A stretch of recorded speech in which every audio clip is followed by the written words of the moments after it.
से मैं भाषाविद, हिंदी के बहुत अच्छे विशेषज्ञ और बहुत ही शानदार गीतकार, आज लेकिन वो अवसर नहीं है, लेकिन जब संगीतमय गीत प्रस्तुति चित्तरंजन जी करते हैं तो पूरा सभा बहुत रस भरी हो जाती है। मैं बहुत ही सम्मान और आदर के साथ आदरणीय डॉक्टर चित्तरंजन जी को सादर आमंत्रित करती हूँ। जोरदार तालियों से उनका स्वागत।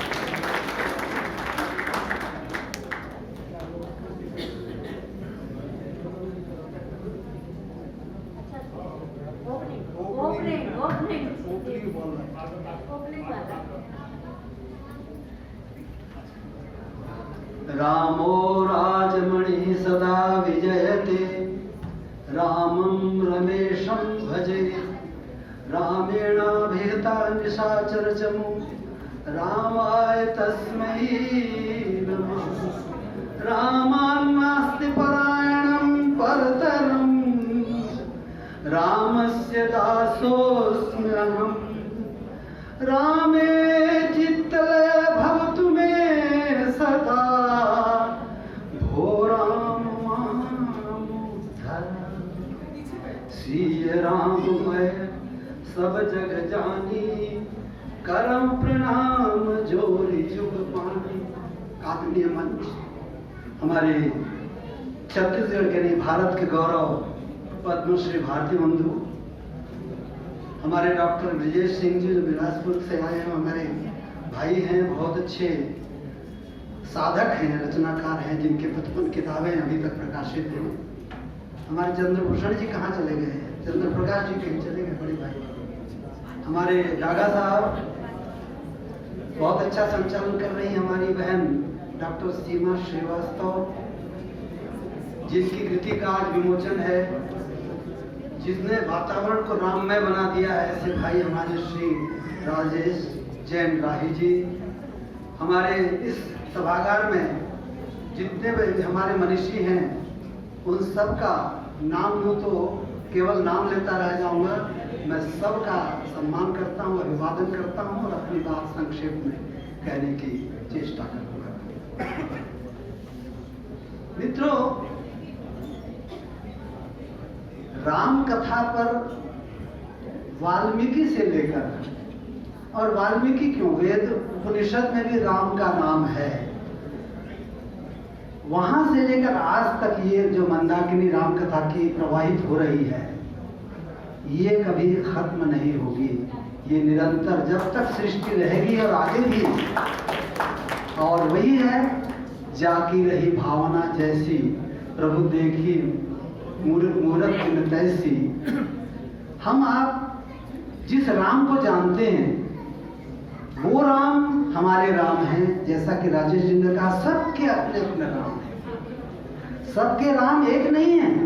राजेश के राम तुलसी के राम नहीं है, वाल्मीकि के राम नहीं है, और भी जितने भी राम कथा के हमारे गायक रहे हैं, तो मैथिली गुप्त जी हैं, और मैंने भी संकट मोचन हनुमान जी को समर्पित एक आत्मकथात्मक शैली में खंडकाव्य लिखा है, जिसमें राम का ही गुणगान है।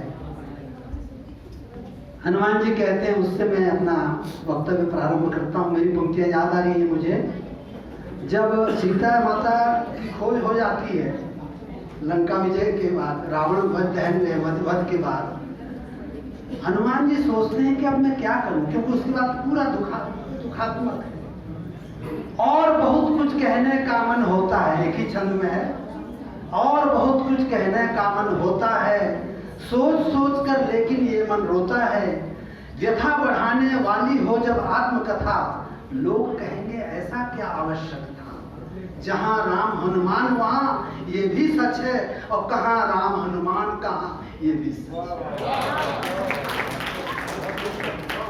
मित्रों, ये कृति मौलिक है, अर्थात मौलिक का मतलब नया नहीं होता, मूल से जुड़ा हुआ है, किसी की अनुकृति नहीं है, नकल नहीं है। और जैसा कि भाई ने कहा, एक छंद बना, एक शब्द भी यदि राम से जुड़ा हुआ या किसी विषय से जुड़ा हुआ आपके दिल दिमाग में आता है, तो जब तक वो अनुभूति से पक कर नहीं निकलता है, वो रचना का रूप नहीं ग्रहण करता है। कलाबाजी आप कर सकते हैं, बौद्धिक जुगाली कर सकते हैं, आप डिक्शनरी देख के और 10 किताबों को जोड़ के आप लिख सकते हैं, लेकिन वो कलाबाजी वैसी है, कलाकारी नहीं है, वो वैसी है जैसे आतिशबाजी की रोशनी एक क्षण के लिए आती है, लेकिन वो ज्यादा देर तक वो प्रकाश नहीं टिकता। लेकिन ये आतिशबाजी नहीं है, ये कलाकारी है, ये भक्ति का एक सागर जो गागर है जिसमें पूरा सागर समाया हुआ है। मौलिक कृति है ये। मैं इसके लिए बहुत बहुत बधाई देता हूँ भाई राजेश जैन जी को, और मुझे इसका भी गौरव और गर्व है कि उन्होंने मुझे बड़ा भाई मानकर मेरे पास छपने के पहले ये कृति दिखाई, और मैंने इस पर जितना भी अपना अभिमत लिखा वो आपके हाथ में आएगी तो पढ़ेंगे, उसको मैं रिपीट नहीं करूंगा। एक चीज और, सरल भाषा, भाषा सरल, विचार सरल, शैली सरल। आप कहते होंगे कितना, ये तो बहुत चल की भाषा है। मित्रों, सरल होना बहुत कठिन है, कठिन होना बहुत सरल है। ये बड़ा विरोधाभास है। आप सरल रेखा खींचते हैं तो आपको स्केल की जरूरत पड़ती है, टेढ़ी मेढ़ी रेखा तो कोई भी खींच सकता है। जब तक आप उसको पचाते नहीं हैं, डाइजेस्ट नहीं कर देते हैं, सरल बात नहीं आती है। और शैली इतनी मोहक, इतनी रोचक, कोई भी रचना कहीं भी आपको उबाऊ नहीं लगेगी। मैं बहुत ही विनम्रता से, ईमानदारी से कह रहा हूं, मैंने पढ़ना शुरू किया और खत्म किया, मैं कहीं रुका नहीं। ये प्रवाह है इसका। आप भी पढ़िएगा, हर छंद मुक्तक है, धनाक्षरी छंद है, वर्णिक छंद है, और इस शैली में आपने उसका पाठ किया, एक रससिक्त वातावरण आपने तैयार किया। ये वास्तव में इस छंद की एक बहुत बड़ी विशेषता है, ये बांध देता है ये छंद। और इस छंद में केवल तुक नहीं है साहब। छंद के बारे में मैं आप सबसे निवेदन कर दूं, बड़ी गलत फहमियां हैं। छंद के बारे में गलत फहमी क्या है? तुक मिलाना, मात्रा गिनना, ये नहीं है। मैं छंद सुना रहा हूं, यदि आप उसको छंद कहें तो मैं कविता लिखना छोड़ दूंगा। भूख लगी है जल्दी मुझको खाना परसों, नहीं डालना उसमें लहसुन मिर्ची सरसों, इसको आप कविता कहेंगे?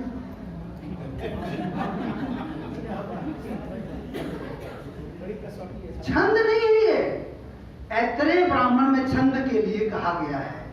निहार रंजन राय ने, भारतीय कला का अध्ययन, बहुत बड़े कला समीक्षक हैं जो अनंत कुमार स्वामी के शिष्य रहे हैं, वो कहते हैं कि छंद के लिए 4 चीजें चाहिए।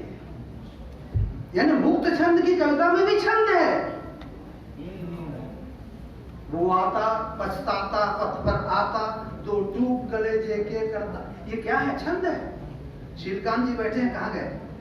अरे यार इधर उधर बैठे थे क्या? तो अच्छा इधर बैठे थे, सॉरी। ये मेरे बहनों ही, इसलिए इनके साथ मेरी चलती रहती है ऐसी छींटा कस। तो छंद, उसमें 4 चीजें चाहिए। एक तो लय, गति, अनुपात और संगति। ये 4 चीजें जब होंगी तभी छंद आता है।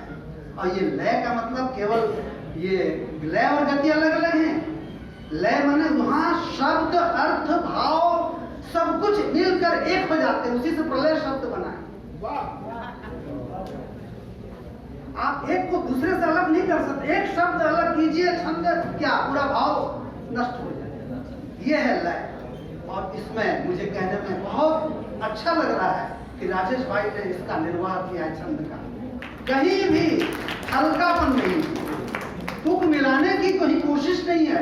सहज वो अंत्यानुप्रास, वृत्तानुप्रास निपटा गया है। और छंद के लिए तो मैं इनको क्या कहूँ, इनको छंद शिरोमणि की उपाधि देने का मन होता है। मैं भी छंद का हूँ, क्योंकि संगीत का पुजारी हूँ, भक्त हूँ, इसलिए मैं छंद की महिमा जानता हूँ। और हमारे भारती बंधु, हमारे छोटे भाई हैं, हमारे गौरव हैं, वो भी जानते हैं कि संगीत और छंद का कितना कैसा तालमेल होता है। उसके बिना संगीत है ही नहीं। तो इसलिए मैं इनको संत शिरोमणि की उपाधि मैं अपने हृदय से देता हूं। बहुत सुंदर बात है। 2 उदाहरण देकर अपनी बात समाप्त करूं, क्योंकि हमारे और भी मित्र हैं। एक बात और, इन्होंने सारी कथा नहीं कही है, उन्होंने मुख्य प्रसंगों को लिया है। कैसे? हिमालय की जितनी भी चोटियां हैं और जितने गौहर घाटियां हैं, या तो घाटियों को छू ली या तो शिखर को। जो नहीं कहा गया वो ज्यादा कहा गया है। बशीर बद्र का शेर आपको सुपुर्द करता हूं। मुझे इश्तहार सी लगती है ये मोहब्बतों की कहानी, मुझे इश्तहार सी लगती है ये मोहब्बतों की कहानियां। जो कहा नहीं वो सुना करो, जो सुना नहीं वो कहा। अनिल जी, इन्होंने जो नहीं कहा है वही तो कहा है, जो कहा है वो नहीं कहा है। अर्थात जो नहीं कहा गया है वो इसमें कहा गया है। और वो विद्वज्जन जो भक्ति भाव से या साहित्यिक रसास्वादन के यदि मन से भी यदि पढ़ेंगे तो कुछ भाव अपने आप व्यंजित होता है।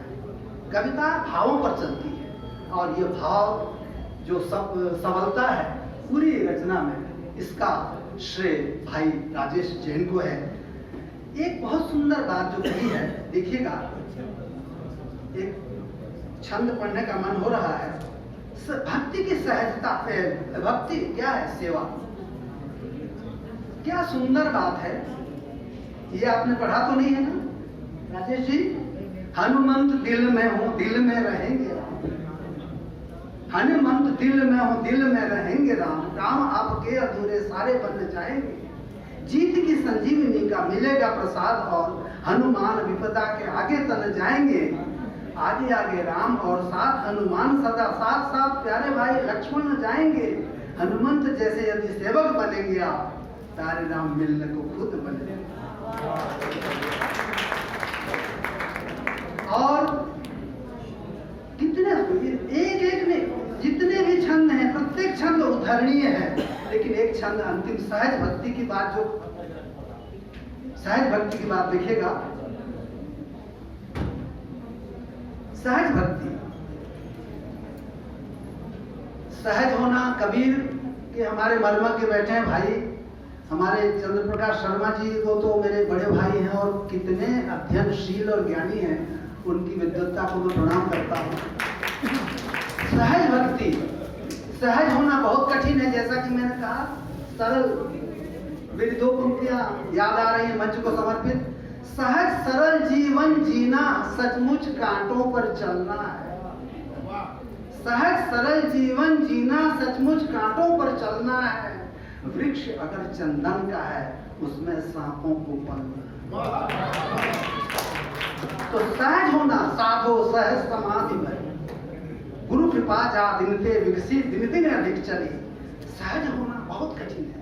जो खाऊं वो भोग है, जो बोलूं वो भगवान की भक्ति है, मंत्र है, जो जहां जहां चलूं वो परिक्रमा है। क्या बात है। वही बात इसमें देखिए, पल में ही राजपाट त्याग कर बन गए, मन में मदद वाले भाव जो उदित हुए, मन में मदद वाले भाव जो उदित हुए, प्रभु राम का जन्म उसी क्षण हो गया।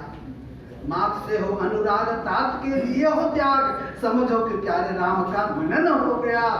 हक भाई का न छीना, प्यार दिया दुखियों को, बिना मंत्र राम जी का आवाहन हो गया। सदा रहा शील में जो सत्य से कभी न डिगा, प्रभु राम जी का उसे दर्शन। वाह, इसकी एक एक पंक्ति, एक एक छंद अपने आप में गागर में सागर है। और अंतिम एक बहुत बड़ा काम किया है भाई राजेश ने। बड़े परिश्रमी, बड़े साधक हैं और मेरा तो बहुत पुराना संबंध है। हर छंद के साथ चित्र भी है, प्रसंग निर्देश तो है, चित्र भी है। और चित्र की महिमा पर एक शब्द, एक वाक्य बोल के अपनी जगह चला जाऊंगा मैं। एक चीनी कहावत है, चीनी कहावत है, a picture speaks more than 1000 words. एक चित्र 1000 शब्दों से ज्यादा बोलता है। इसीलिए बच्चों की किताबें चित्रात्मक होती हैं। धन्यवाद। पुनः बधाइयाँ, बहुत बहुत जय श्री राम। रामनवमी की अशेष बधाइयाँ हम लोगों को। बहुत बहुत धन्यवाद सर।